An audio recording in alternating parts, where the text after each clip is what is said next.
Igreja na santa paz do Senhor Jesus. Amém.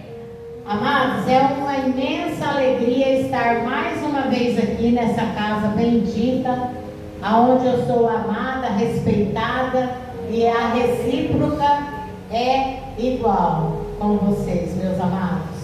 Amados, vamos abrir a palavra no livro de Juízes para ver o que o Senhor tem para nós nessa noite.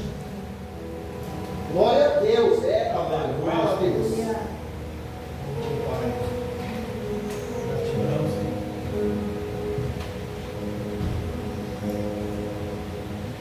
No livro de Juízes, no capítulo 6, eu vou dar uma lidinha no início e depois eu vou.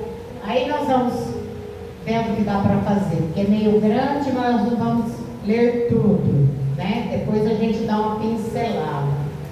Amém, amados?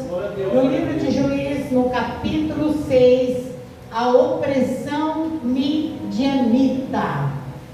Porém, os filhos de Israel fizeram o que era mal aos olhos do Senhor, e o Senhor os deu nas mãos dos midianitas por 7 anos.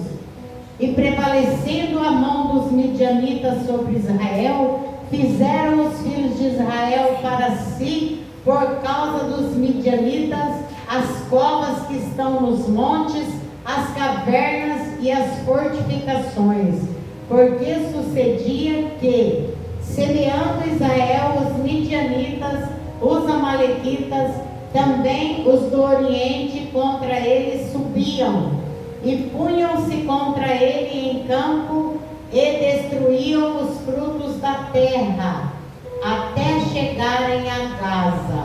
Não deixavam mantimento em Israel, nem ovelhas, nem bois, nem jumentos, porque subiam com seus gados e tendas, vinham como gafanhotos em grande multidão, que não se podia contar, nem a eles, nem aos seus camelos, e entravam na terra para a destruir. Assim Israel empobreceu muito pela presença dos midianitas. E então os filhos de Israel clamaram ao Senhor.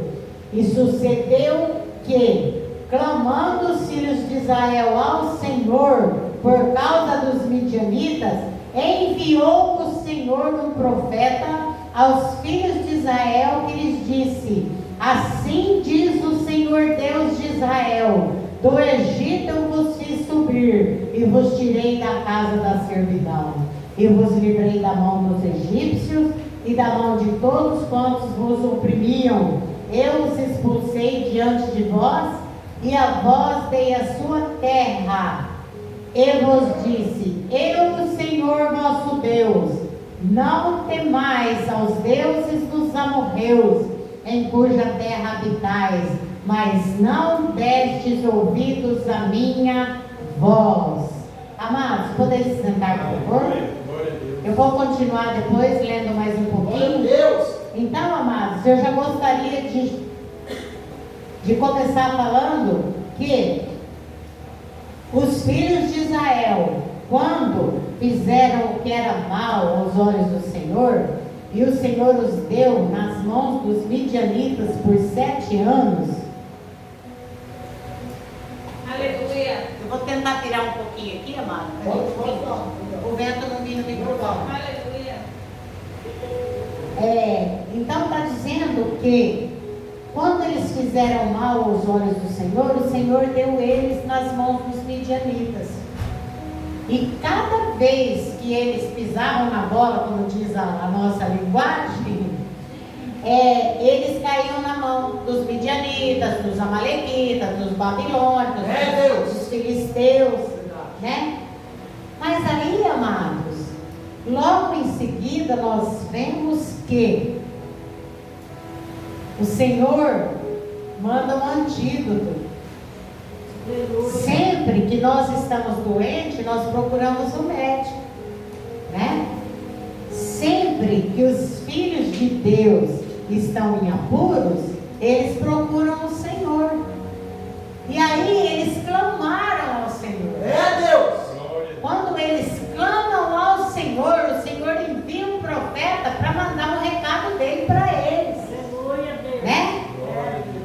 E aí ele fala, e sucedeu que clamando os filhos de Israel ao Senhor, por causa dos midianitas, enviou o Senhor um profeta aos filhos de Israel que lhes disse: assim diz o Senhor Deus de Israel, do Egito vos fiz subir e vos tirei da casa da servidão.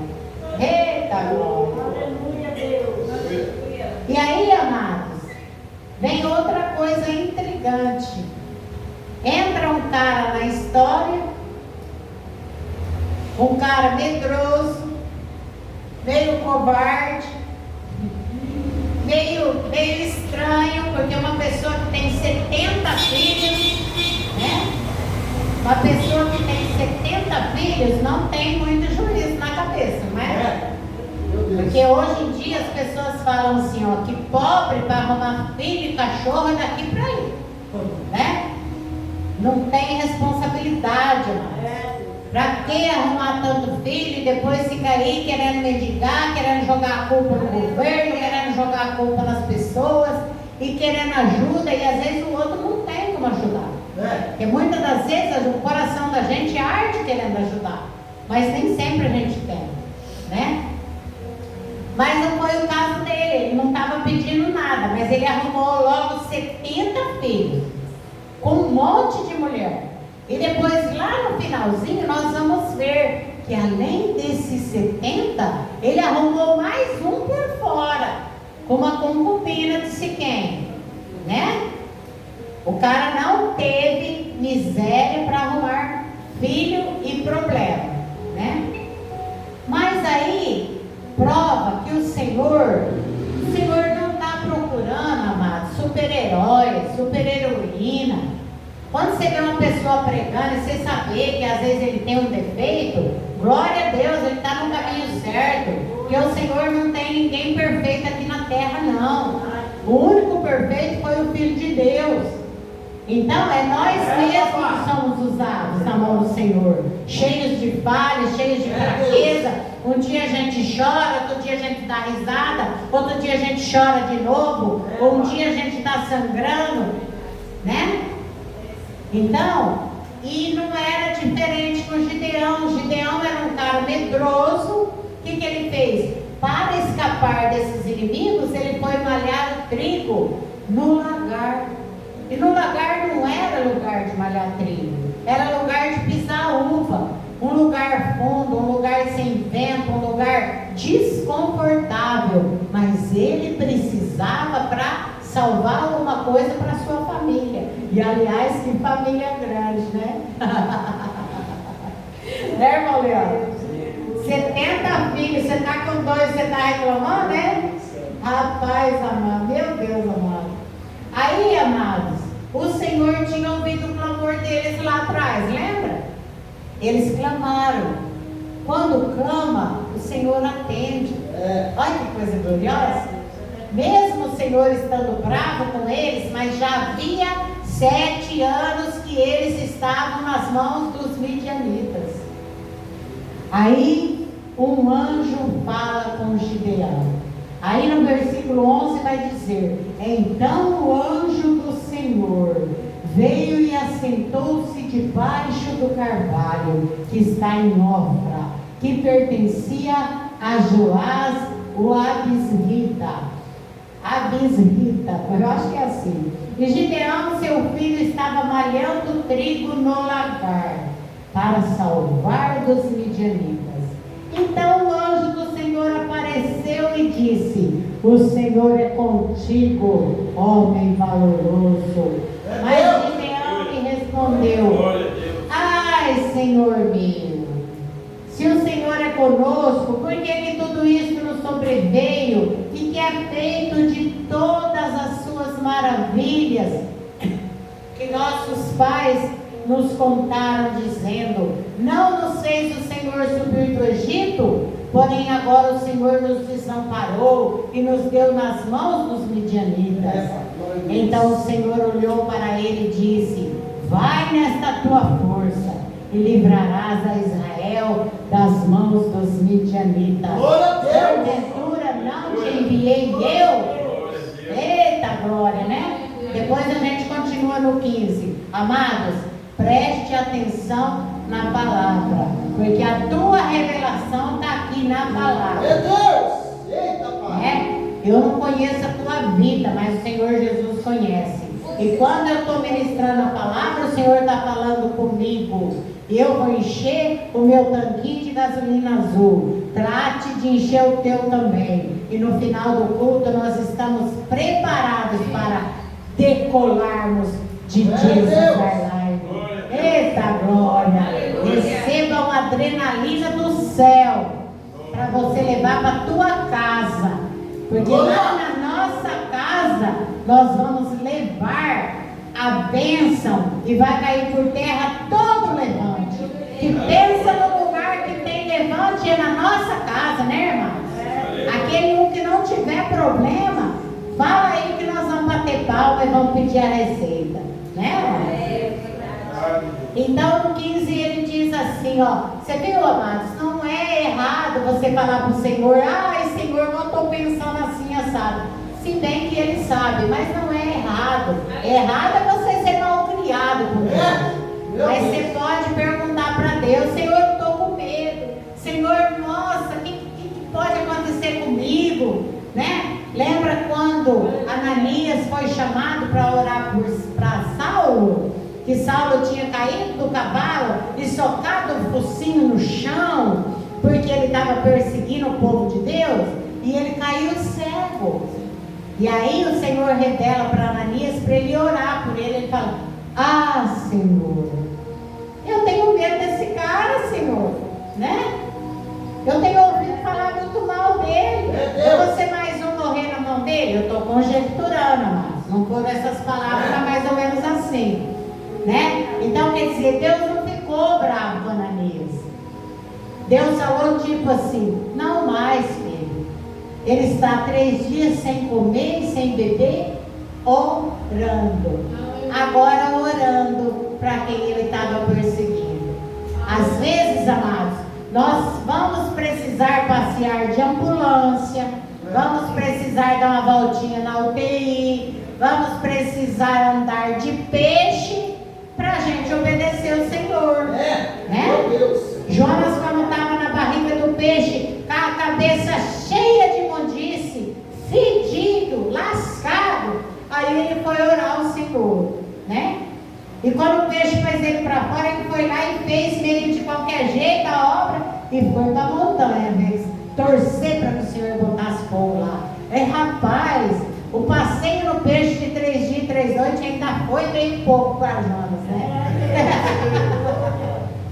Mas se a gente formos molinhos, deixarmos o Senhor trabalhar e amoldar o nosso coração, como aquelas massinhas que as crianças pegam e amoldam, vai ser mais rápida a nossa vitória. Né? Jonas podia ter evitado tudo aquilo, né? Mas ele achou que ele poderia se esconder de Deus. Olha que rapazinho inocente. Meu Deus. Então no 15 fala, e ele disse, ai Senhor meu, com que livrarei Israel? Eis que a minha família é a mais pobre em Manassés, e eu o menor na casa do meu pai. E o Senhor lhe disse, porquanto eu hei de ser contigo, tu ferirás os midianitas como se fosse um só homem. Rapaz! Sabe quantos eram os midianitas? Eu não sei, mas o pastor Leandro deve saber. Eu creio que era por volta de 135 mil, né, pastor Leandro? 135 mil midianitas. Porque depois ele escolhe 32 para lutar, né? E aí vai diminuindo e aquela coisa toda, né? Bom, então eu vou dar uma pincelada aqui no texto para nós não perder a linha. Quando Deus escolhe o improvável. É Deus. Aleluia. A valente usada pelo anjo ao saudar Gideão varia de acordo com a tradução bíblica, desde linguagem mais clássica e formal até versões contemporâneas. Existe também a versão que diz valente guerreiro. Da onde Deus tinha tirado valente guerreiro? Do futuro. Porque se o Senhor entra no nosso presente, você pode ser um mequetrefe, um covarde, um medroso, mas Deus já está vendo o teu futuro e está te chamando de valente guerreiro. Ele imaginava até aquele momento que ele era apenas um agricultor medroso, fugindo dos inimigos. E o Senhor já chamou ele de valente guerreiro, porque o Senhor já via a vitória que estava lá na frente para ele, né? O que na verdade denota um homem de força, valor, coragem ou habilidade militar. Embora Gideão estivesse com medo e escondido, Deus o chamou de homem valente. Deus! Focando no potencial e no propósito que ele, Deus, tinha para ele, não na sua situação atual. Eita glória, hein? Se fosse uma pessoa convencida, já ia se achar, né, amados?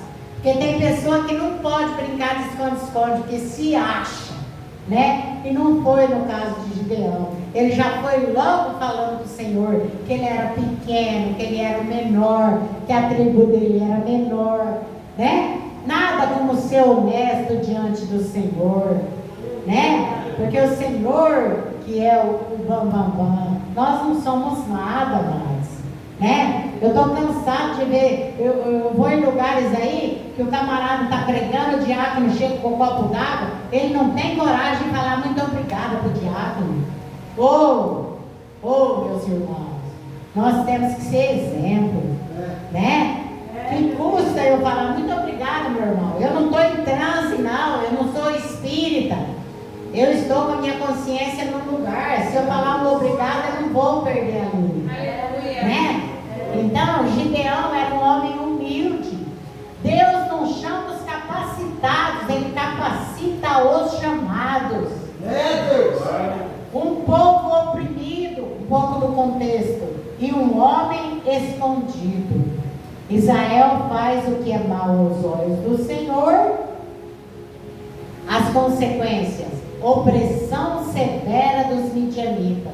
O povo está empobrecido, escondidos em cavernas, com medo, sobrevivendo e não vivendo.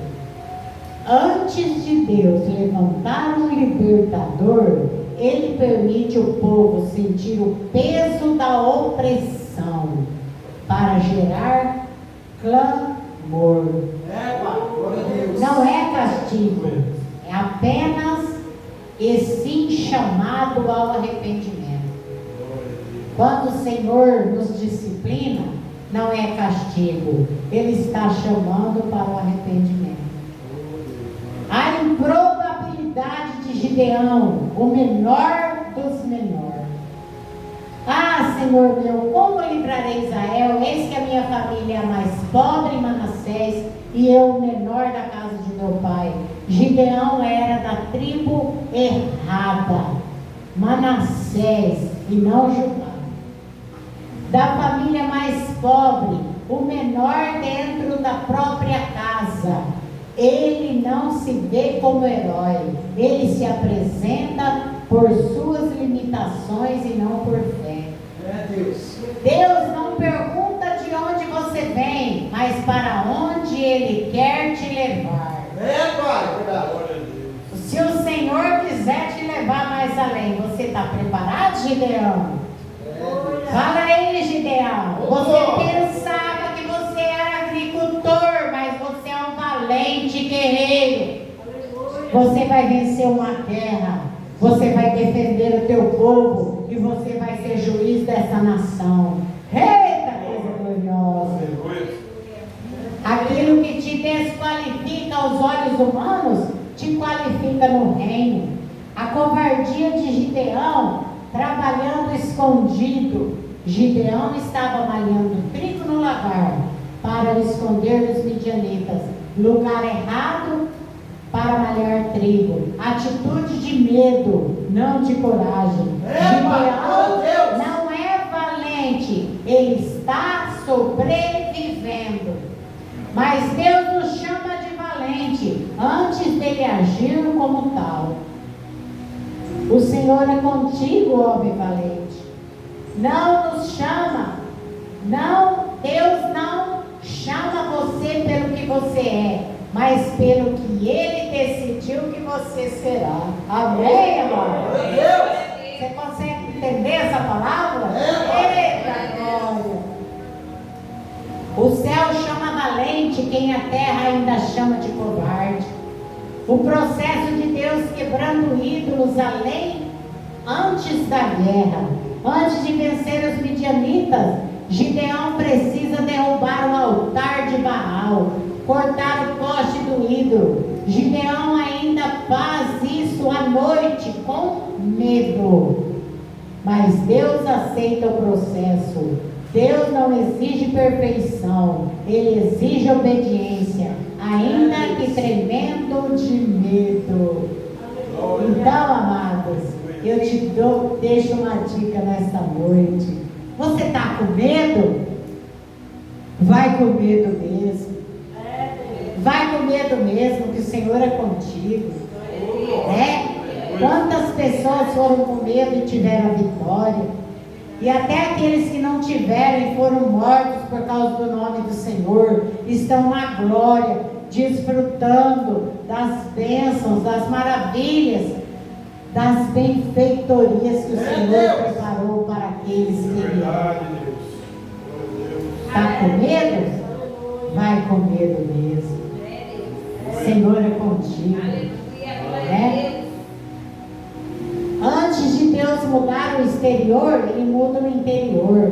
Antes da vitória pública, vem a limpeza privada, a capacitação divina. O Espírito do Senhor se apodera de Gideão. Eita glória! A gente já viu isso na outra mensagem, né? Quando o Espírito do Senhor se apoderava de Sansão, ele virava um gigante. Ele matava leão, rasgava como um cabrito, pegou o portão de casa, pôs nas costas, que nem uma carreta conseguiria aquilo de uma hora para outra, sem muito sacrifício. Ele pôs o portão da cidade de Gaza nas costas e saiu. Mas o problema de Sansão, que ele começou a achar que era ele que era forte. Nós temos que prestar atenção. O Espírito do Senhor se apoderou de Sansão.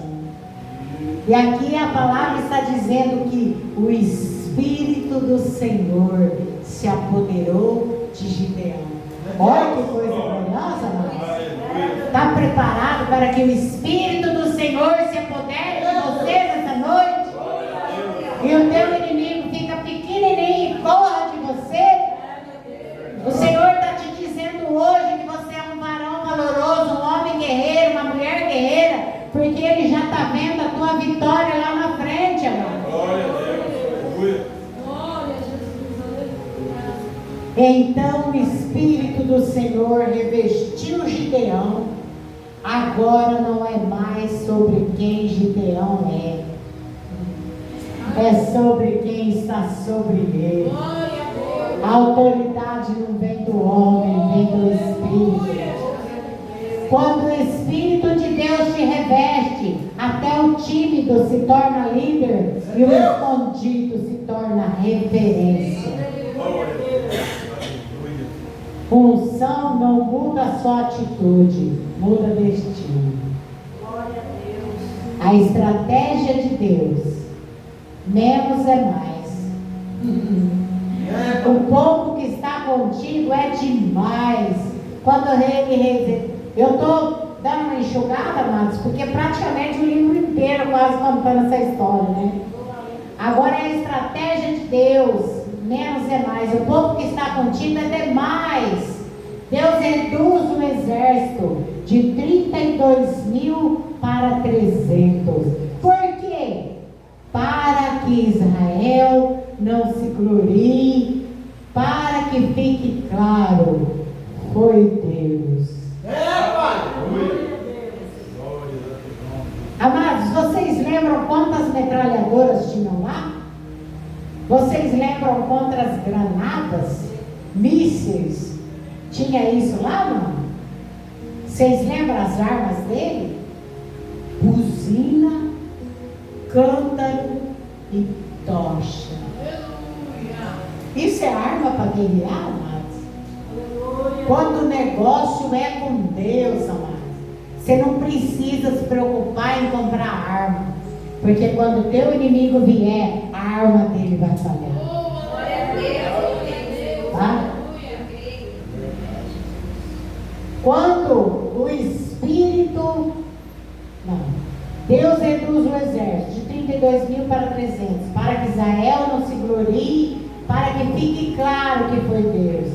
Deus às vezes tira pessoas, recursos e apoios para garantir que a glória seja só dele. Eita glória! Quando Deus diminui o número, ele aumenta a dependência. Amados? Apesar que já era uma coisa muito desproporcional. Porque 32 mil homens contra 135 mil, meu Deus amado, era uma base de 450 midianitas para cada Israel. Era muito homem, né, amados? Então a vitória é improvável. Deus confunde o inimigo.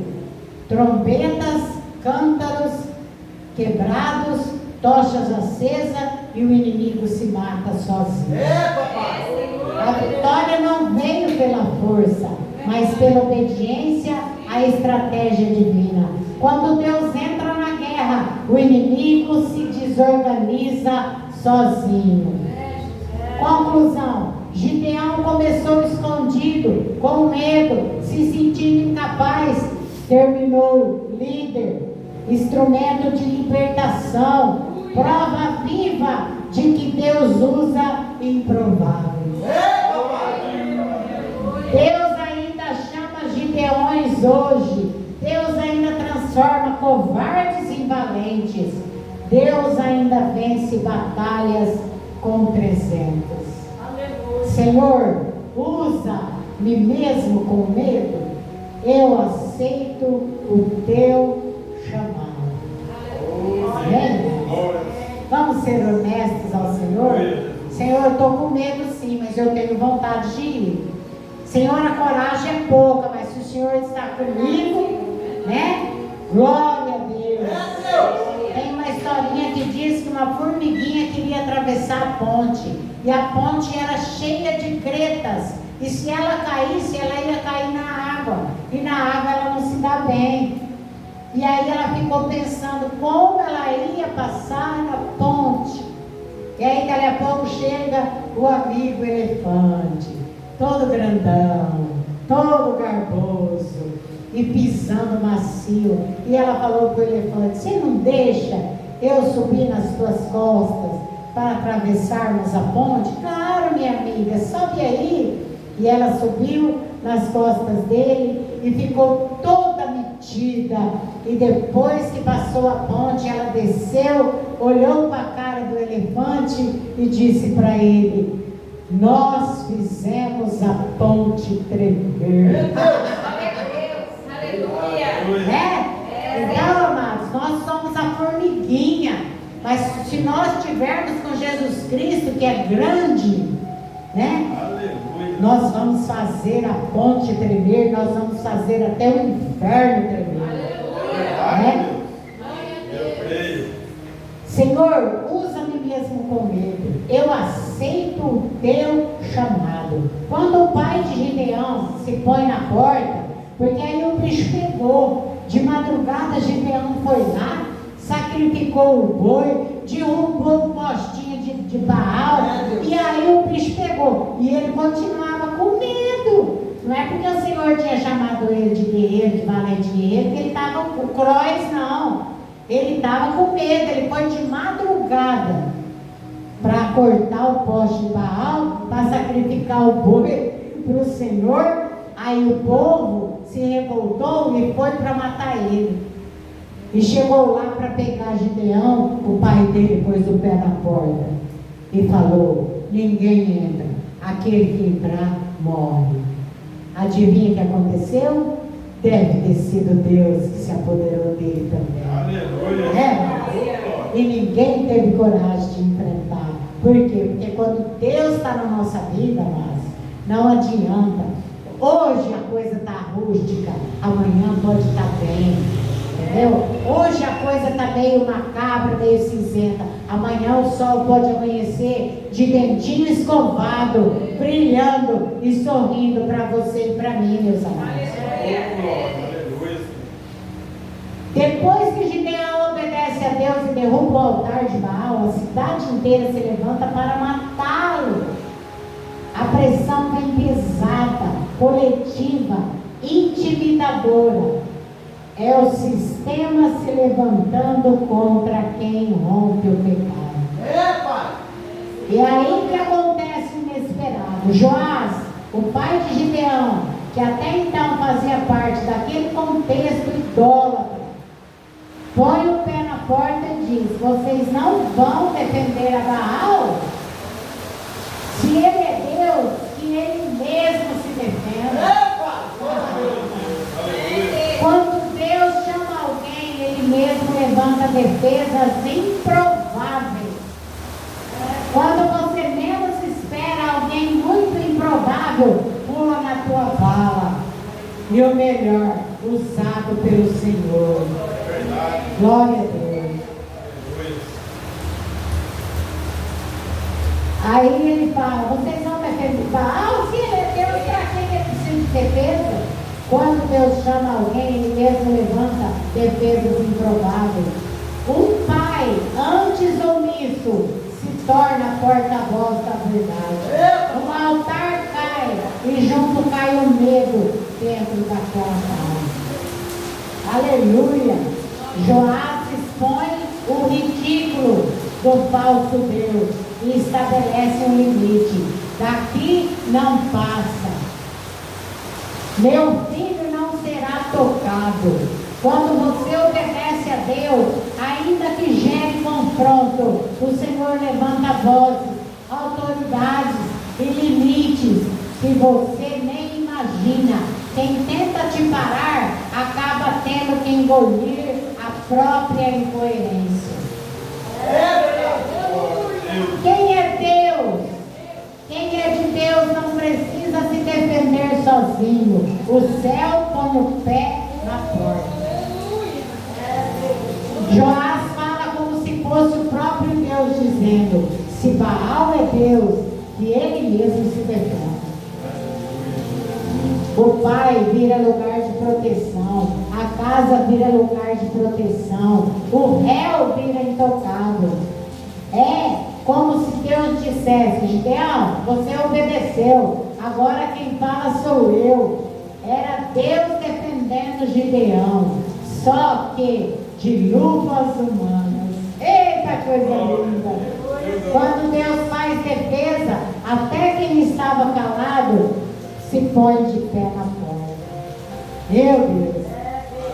Amados, depois de tanta proeza, vitória, que ele ganhou a guerra, claro, o Senhor deixou ele apenas com 300, né? E quando o Senhor ordena, eles quebram o cântaro, toca a buzina, né? E leva as tochas acesas. E aí o que acontece? Os inimigos se confundem e lutam entre eles e se matam. Não precisou ninguém dar uma pedrada, uma flechada, não precisou mexer com nada, né? Eu não entendo direito o que Deus quer conosco, porque Deus não precisa, com um piscar de olhos ele matava todo mundo, mas ele precisa usar alguém de nós, que às vezes somos incapazes, às vezes somos medrosos, às vezes temos incertezas, né? Como eu disse no início, tem dia que estamos alegres, tem dias que estamos sangrando por dentro, mas fazendo a obra, e alguém te liga e fala, você pode orar? Né?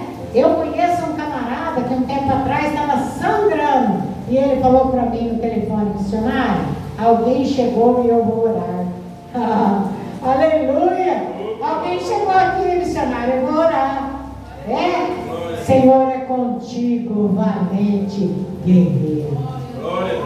Senhor é contigo, valente guerreira também. Entendeu? Está pensando que Satanás vai tripudiar, vai fazer o que quer. Midianita vai roubar trigo, vai roubar ovelha, vai roubar boi. A hora que você se pôr de joelho e clamar, o Senhor vai enviar o libertador. E aí o que acontece, amados? Aquele filho que eu disse que Gideão teve com a concubina, matou 70 irmãos para reinar no lugar de Gideão, que Gideão havia falecido, só que ele nunca aceitou ser rei. Ele ficou como juiz, como libertador, mas ele não aceitou ser rei. E aí vem o bastardinho lá do quinto do inferno e quis governar, quis ser rei sobre eles. E falou, ao invés de 70 é melhor um, né? E aí ele fez um massacre, amados. Ele marcou um jantar e ele matou todos os seus irmãos. Quer dizer, ele matou 69, porque o caçulinha, né? Ele era fora dos 70.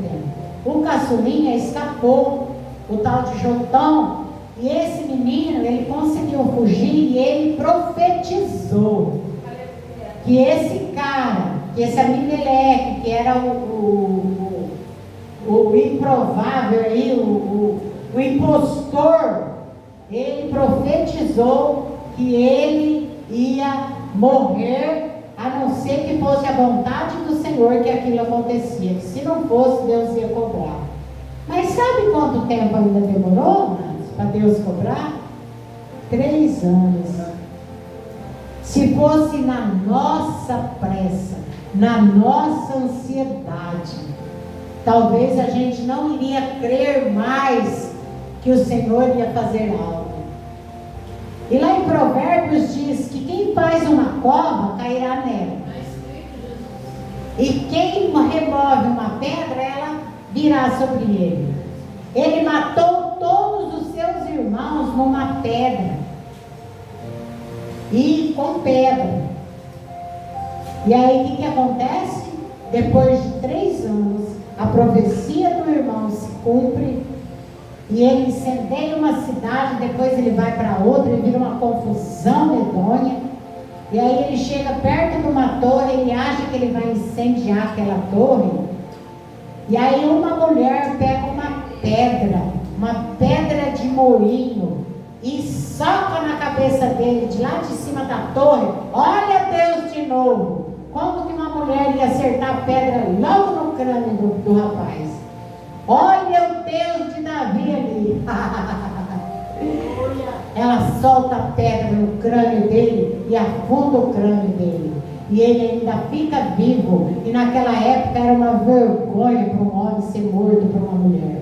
Ele ainda está vivo e ele diz para o escudeiro dele: me mata, porque senão a minha honra vai cobrar. E ainda soberbo na última hora, foi morto por uma mulher. Então, amados, às vezes demora, mas a lei da semeadura é um negócio tão certo, que você não precisa nem orar para isso, tá? Quando alguém te faz algo mal, não precisa chegar em casa e falar para o Senhor: Senhor, que ela colha tudo que semeou, que ele colha o que semeou, entendeu? Às vezes demora, e às vezes essa demora é o processo da semente que está embaixo da terra, na escuridão, brotando e depois vai nascer. E outra coisa que eu consigo ver também, a infinita e grande misericórdia do Senhor, que Ele quer que todos se convertam e vivam e se rendam ao senhorio do Filho dele, para que ninguém mais tarde venha dizer: eu não tive chance. Deus. Então, depois de 3 anos, ele morre. Ele quis o lugar do pai, o lugar que o pai nunca quis. Por quê? Porque aquele lugar era de Deus. Quem era o rei era Deus. E era Deus que governava sobre o povo. Gideão sabia disso, mas o seu filho queria se aparecer. E ele foi se aparecer debaixo da terra. Porque lugar de arrogante é comendo pó, igual a serpente, né? Deus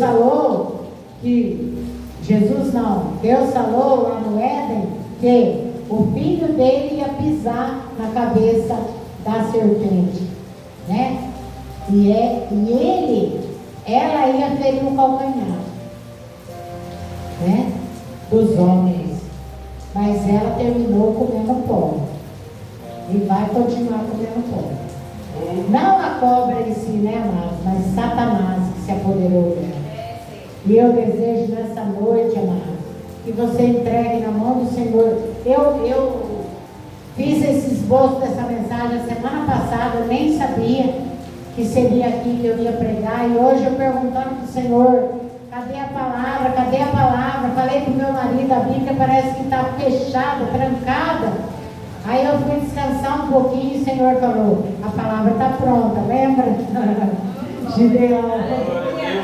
Então, amados, lá em Provérbios diz isso: nunca esqueça, quem faz uma cova cairá nela. Deus. E quem rola uma pedra, ela rolará sobre ele. Então, amados, muitas das vezes, né, a gente é esmagado por pessoas do mal. E como Paulo disse, o nosso irmão Paulo, de Saulo que transformou no Paulo, ele disse que a pior coisa que tinha era a perseguição dos falsos irmãos. Isso nós vamos ter. E nós vamos ter que suportar. E nós vamos ficar vigilantes. Porque Satanás está doido para roubar a nossa coroa. Mas missionário, ele não está perdido e ele não vai para o inferno? Vai. Mas ele está doido para derrubar ela da tua cabeça. Deus. Entendeu? Não vamos dar esse gosto para ele não. Né? E quem está debaixo das asas do Senhor está lavado, remido pelo sangue de Jesus, está blindado pelo sangue de Deus. E Satanás não tem poder sobre a nossa vida. Por mais que nós choramos, que nós padeçamos, mas nós somos mais que vencedores, porque quem disse foi a palavra, e se está na palavra, está sacramentado. Essa é a palavra que o Senhor pôs no meu coração. Eu agradeço a oportunidade, em nome do Senhor Jesus Cristo. Aleluia.